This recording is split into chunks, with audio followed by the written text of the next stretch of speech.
All right, so in exercise 58, we're going to start dealing with loc and iloc.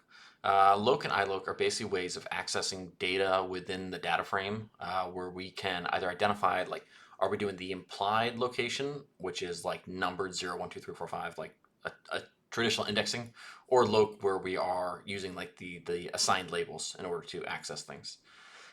We can access these in combination, so we can put in um, we can pass in the row first and then the column, and it'll access like a single piece of information out of here.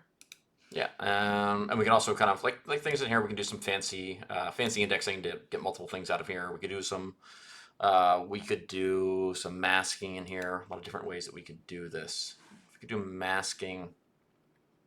Yeah. Anyways, so in here, so we're gonna try and do subsetting with loc. So let's see what we're doing. I think we're kind of similar to what we were working on before. Let's see. Hopefully we have some data already set up for us. Hopefully we don't have to pull in the TSV again. Good. Already have that there for us. Perfect. So let's see what we got here. We are okay.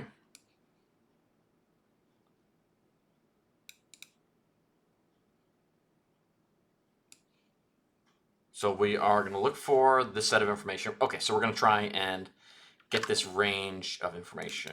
All right, so I'm going to say answer. I don't know if it's going to check to see if I have multiple lines, but we just need to do, this is going to be like our x's, and this is going to be our y. So for our x's, we want to do aka, of course, very common town name, to, I don't know, Anakokshi?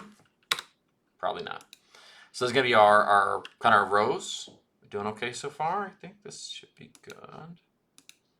And then our columns are going to be these things. So I'm going to put that in there. And I'm just going to separate these by, these are already separated by commas. That looks pretty good. Why are we getting data frame? Oh, we need to do data frame dot loc. Let's see what we're getting here. Let's do a print answer. Give me some sort of problem. I'll have to look at it to see, kind of like pause for a quick second to see what's going wrong with that error. Okay, let's see what we got. All right, just gonna back this up a little bit. I feel like we should be able to join these two. Maybe I just didn't need the extra. Yeah, I guess we could probably do that. Let's put this thing back in here. A list of these values. Okay, seems like this might work for us. All right, that looks good. We should have these ranges, and then we have 3 columns. So I think that should be good. I'm a little bit surprised I couldn't do the slicing in there.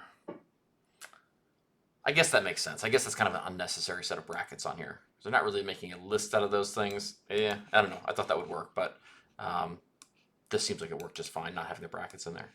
And then doing that. What if we add some brackets back? What's it going to say? What could possibly go wrong? Yeah, it doesn't like that. That's interesting. All right, let's see like this. Hopefully this should work. Let's go configure our unit test. Test. Run. What do we think? Oh, it never works the first try. All right, I want to see what size shape are they expecting, because that can give me, should be 311 by 3. I feel like that's what's the size shape I had. I feel like that was the shape of my object already. Let's see. Answer. We can. Do I need to like do anything else in here that I didn't? 311 by 3. Isn't that what I needed? So what's complaining about? Yeah. What's the problem? I must not be returning the right thing. Oh. Yeah. Gotta return stuff. Oh goodness. Oh goodness.